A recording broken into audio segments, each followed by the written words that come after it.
అందరికీ నమస్కారం, శుభోదయం. Welcome to profit master. ఇవాళ 22 డిసెంబర్ ఫ్రైడే. వీకెండ్ రోజున ఇంటర్నేషనల్ మార్కెట్స్లో పర్ఫార్మెన్స్, అలాగే మన మార్కెట్స్ మీద ఇంపాక్ట్ చూద్దాం. మోస్ట్ ఆఫ్ ది ఏషియన్ మార్కెట్స్లో ఒక పాజిటివ్ ట్రెండ్ అయితే ఉంది. 0.5% మేర లాభాలతో ట్రేడ్ అవుతున్నాయి. ఒక షాంఘై ఒకటే కొద్దిగా బలహీనంగా ట్రేడ్ అవుతుంది, ఎందుకంటే సెలవుల రోజుల తర్వాత మళ్ళీ స్టార్ట్ అవ్వడం చూస్తున్నాం. Nike sinks 10% after it slashes sales outlook, unveils a $2 billion in cost cuts. So $2 billion cost కట్స్ని నైకీ అనౌన్స్ చేసింది. దీంతో స్టాక్లో ఒక హ్యూజ్ సెల్ ఆఫ్ చూసాం. డౌ జోన్స్ 0.87%, S&P 1% అండ్ నాస్డాక్ కూడా 1.26% మేర లాభాలతో ముగిసింది లాస్ట్ ట్రేడింగ్ సెషన్ రోజున. Dow futures dip as Wall Street aims for 8 straight winning week. అదొకటి. ఆయిల్ బ్రెంట్ క్రూడ్ $80 దగ్గర ట్రేడ్ అవుతుంది, అండ్ గోల్డ్ $60 దగ్గర ట్రేడ్ అవుతుంది. గోల్డ్లో స్ట్రెంత్ టిక్ బై టిక్ పెరుగుతూనే ఉంది. కళ్ళ ముందు చూస్తూనే ఉన్నది కాస్త $2,050 మార్క్ని కూడా క్రాస్ చేసి మెల్లిగా $2,100 వైపు గోల్డ్ వెళ్తుంది. బిట్ కాయిన్లో కూడా మనం అప్ సైడ్ చూస్తున్నాం. సో ఇంటర్నేషనల్ మార్కెట్స్ నుంచి ఉన్న ట్రెండ్ అయితే ఇది. Container rates hit $10,000 as ocean freight inflation source in red sea. So red సీలో మిలిటెంట్ క్రైసిస్ ఒకటి. సో ఈ నేపథ్యంలో ఆ రూట్ని అవాయిడ్ చేయడము, ఆఫ్రికా రూట్ నుంచి వెళ్ళాలనుకోవడం, ఇవన్నీ కొద్దిగా లాజిస్టిక్స్ మీద ఇంపాక్ట్ అయితే సివియర్గా చూపిస్తున్నాయి. మన దేశంలో కూడా బాస్మతి రైస్ ఎక్స్పోర్ట్స్ మీద ఇంపాక్ట్ కొద్దిగా ఉంది.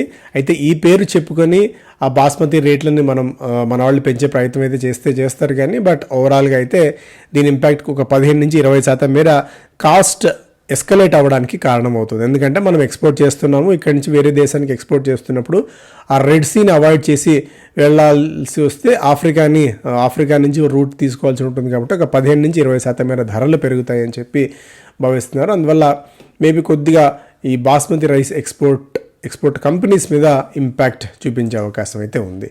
సో ఇది ఇంటర్నేషనల్ మార్కెట్స్ నుంచి. ఇంకా స్టాక్స్ పరంగా చూస్తేనేమో ఏషియన్ మార్కెట్స్ ట్రెండ్ బట్టి చూస్తే కొద్దిగా ఒక పాజిటివ్ ఓపెనింగ్ కోసం మార్కెట్ సిద్ధమవుతున్నాయి. ఎల్ఐసికి ఒక 10 సంవత్సరాల పాటు ఈ మినిమం పబ్లిక్ షేర్ హోల్డింగ్ మినహాయింపును లభించింది. 25% కంటే మినిమం 25% ఉండాలి నిబంధనల ప్రకారం లిస్టింగ్ అయిన కంపెనీకి.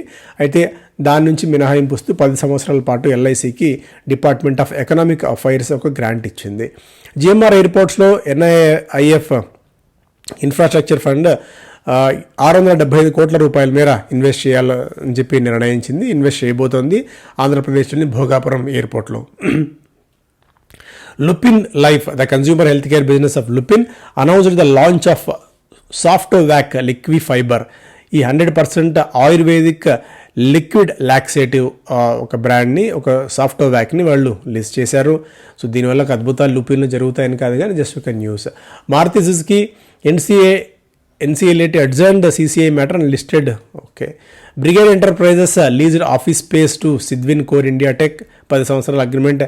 MOIL 16 లక్షల టన్నుల ప్రొడక్షన్ని క్లియర్ చేసింది. లాస్ట్ ఇయర్తో పోలిస్తే ఇది 26% ఎక్కువ, 2019తో పోలిస్తే. మద్రాస్ ఫర్టిలైజర్స్ ఆపరేషన్స్ మళ్ళీ స్టార్ట్ చేసింది. సైక్లోన్ మిచాంగ్ తర్వాత ఆపరేషన్స్ తిరిగి పునరుద్ధరించారు. ఎకనామిక్ టైమ్స్ ఫస్ట్ పేజ్లో Flipkart ties $1 billion funding with $600 million from Walmart. Okay.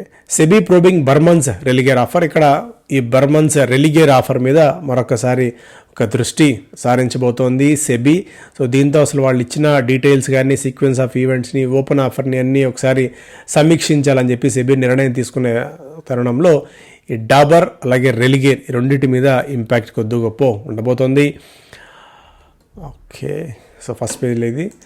FPI's India sets top $700 billion with robust inflows in 2023. 2023లో మన మీద ఫోకస్ బాగా పెరిగింది ఫారిన్ పోర్ట్ఫోలియో ఇన్వెస్టర్స్కి. దీనికి రకరకాల కారణాలు, అంతర్జాతీయ మార్కెట్లో బలహీనత అండ్ యుఎస్లో సిరీస్ ఆఫ్ ఈవెంట్స్, ఇవన్నీ మన వైపు మార్కెట్స్ వైపు, ఎమర్జింగ్ మార్కెట్స్లో ఎస్పెషల్లీ ఇండియా వైపు ఫారిన్ పోర్ట్ఫోలియో ఇన్వెస్టర్స్ని నడిపించాయి. దీంతో ఇన్ఫ్లోస్ విపరీతమైన ఫ్లో మనం చూసాం. దాదాపు $20 billion మేర ఇన్ఫ్లోస్ మన మార్కెట్స్లోకి రావడం, మన మార్కెట్స్ ఈ స్థాయిలో పెరగడానికి కూడా దీనికి ప్రధానమైన కారణంగా చెప్పుకోవచ్చు. మేజర్గా financial services, health care, auto components వీటిల్లో బాగా ఫ్లో అయితే వచ్చింది. అయితే oil and gas, media entertainment, chemicals, reality, textiles, forest మెటీరియల్స్లో వాళ్ళు అవుట్ఫ్లోస్ అయితే మనం చూసాం. General Atlantic set by Amar Ujala's hospital chain. So Amar Ujala hospital chain Ujala సిగ్నస్లో వీళ్ళు 70% వాటా కొనుగోలు చేయబోతున్నారు. దాదాపు 1,600 కోట్ల రూపాయల వాల్యుయేషన్, 1,800 బెడ్స్ ఉన్న హాస్పిటల్ ఇది. 2011 నుంచి ఆపరేషన్ స్టార్ట్ చేసి 10 హాస్పిటల్స్తో వీళ్ళు రన్ చేస్తున్నారు. సో ప్రైవేట్ ఈక్విటీ ఫండ్స్ ఎంత ఆసక్తిని మన మార్కెట్స్ మీద చూపిస్తున్నాయి ఇక్కడ మనం అర్థం చేసుకోవచ్చు. Still what India needs over 20 years, 3.6 million beds మనకు కావాలి, 3 million డాక్టర్స్, అలాగే 6 million నర్సుల అవసరం, కొరత మన మార్కెట్స్ అంటే ఓవరాల్ ఇండియాలో ఉంది. కాబట్టి సో ఎన్ని హాస్పిటల్స్ వచ్చినా ఎంత వచ్చినా కూడా వాటికి డిమాండ్ ఏమాత్రం తగ్గని పరిస్థితి ఇక్కడ మనం చూడవచ్చు. టెమాస్ the Indian health care segment has been growing at the compounded annual growth of 22%. So ఏ సెక్టార్లో కూడా ఈ స్థాయి గ్రోత్ లేదు. 22% వృద్ధి రేటును నమోదు చేసుకుంటూ వస్తున్న రంగం ఇది. Since 2016 was expected to reach 2022 నాటికి $372 బిలియన్ స్థాయికి ఇది చేరుకునే అవకాశం ఉంది. 2020 human development report showed India ranked 155వ స్థానంలో మనం ఉన్నాం బెడ్స్ అవైలబిలిటీలో, with 5 beds and 8.6 doctors per 10,000. 10,000 మంది జనాలకి 5 బెడ్స్ అండ్ 9 మంది గరిష్టంగా అనుకున్నా కూడా 10,000 మందికి 9 డాక్టర్లు మాత్రమే మన దగ్గర అవైలబిలిటీ ఉంది.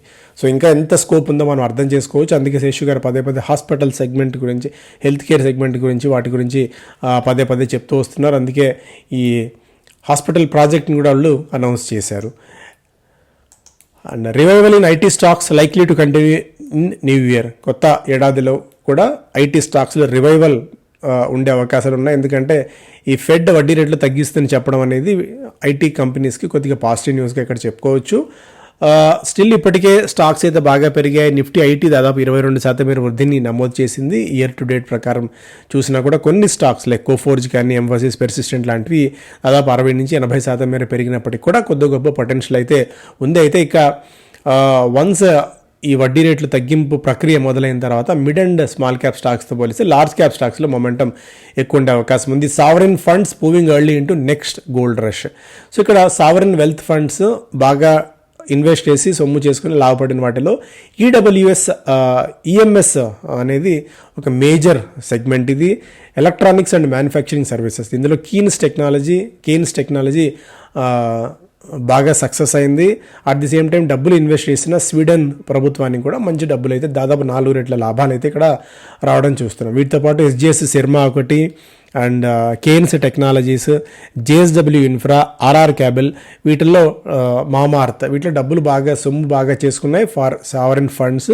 సో వీటిల్లో ఇంకా పొటెన్షియల్ ఎక్కువగా ఉందన్నట్టుగా మనం ఇక్కడ అప్డేట్ చూడవచ్చు. ఎల్ఐసి గురించి ఆల్రెడీ మాట్లాడుకున్నాం. బిజినెస్ స్టాండర్డ్ ఫస్ట్ పేజ్లో India's macro means little to credit rating companies CA and team. ఇక్కడ ఇంకొక విషయం మర్చిపోయాను. ఎకనామిక్ టైమ్స్ ఇవాళ ఒక ET 500 పేరుతో ప్రతి సంవత్సరం ET 500 పేరుతో ఒక స్టాక్స్ లిస్ట్ అనౌన్స్ చేస్తుంది. లైక్ రెవెన్యూ ఎంత ఉంది, రెవెన్యూలో గ్రోత్ ఎంత ఉంది, ప్యాట్ ఎంత ఉంది, ప్యాట్లో చేంజ్ ఎంత ఉంది, ఫస్ట్ హాఫ్ ఏంటి, ఇలా యావరేజ్ మార్కెట్ క్యాప్ ఏంటి, ఇండస్ట్రీ ఏంటి, ఆర్ఓసి ఎట్లా ఉంది. సో ఇట్లా డీటెయిల్డ్గా ఒక 500 స్టాక్స్కి సంబంధించి వాటికి రేటింగ్, ర్యాంకింగ్ ఇస్తూ ఒక డేటా అనౌన్స్ చేస్తుంది. సో ఆ డేటా అంతా మీకు కావాలి అంటే ఎకనామిక్ టైమ్స్లో దొరుకుతుంది. ఆసక్తి ఉన్న వాళ్ళు చూడండి. అంటే స్నాప్ షాట్ లాగా చూడగానే ఒక బర్డ్స్ ఐ వ్యూ లాగా కంపెనీ రెవెన్యూ, ప్యాట్, గ్రోత్ ఎంత, సిఏజిఆర్, ఇవన్నీ ఆర్ఓసి, ఇవన్నీ కూడా మీకు ఒక కళ్ళకు కట్టినట్టు కనిపిస్తాయి. రెడీ రెకనర్ లాగా ఉంటుంది. ఆసక్తి ఉన్న వాళ్ళు చూడండి. ఎందుకంటే ఇక్కడ ఇవ్వడం అనేది బాగోదు కాబట్టి, అంటే ఇన్ని డిస్కస్ చేయలేం కూడా మనం. ఫస్ట్ పేజీలో duty cuts only if auto makers use 45% of local parts, అదొకటి. NBFCs begin provisioning for AIF exposure after RBI tightens norms.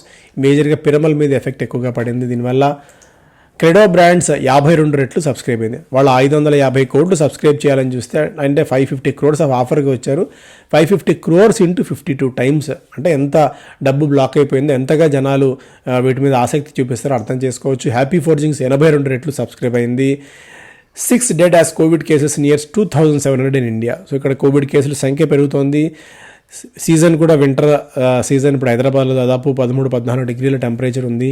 So ఇక్కడ కొద్దిగా అండ్ ఢిల్లీలో 6 degrees దాకా ఉంది. ఈ పాయింట్లో కొద్దిగా వింటర్ ఎఫెక్ట్ కూడా ఉంటుంది. బట్ ఈ కోవిడ్ కేసులను కొద్దిగా కీన్గా అబ్జర్వ్ చేస్తూ అయితే ఉండాలి. స్విట్జర్లాండ్ నిన్న 4.5% దాకా పెరిగింది. గుజరాత్ నుంచి వాళ్ళకి ఆర్డర్ వచ్చింది. నాట్కో ఫార్మా 2% దాకా ఉంది. పవర్ గ్రిడ్ నుంచి ఒక ఆర్డర్ వచ్చింది వాళ్ళకి. అల్ట్రాటెక్లో కూడా కొద్దిగా అప్సైడ్ చూసాం. సో ఇవి major updates. Thank you so much. Have a great day.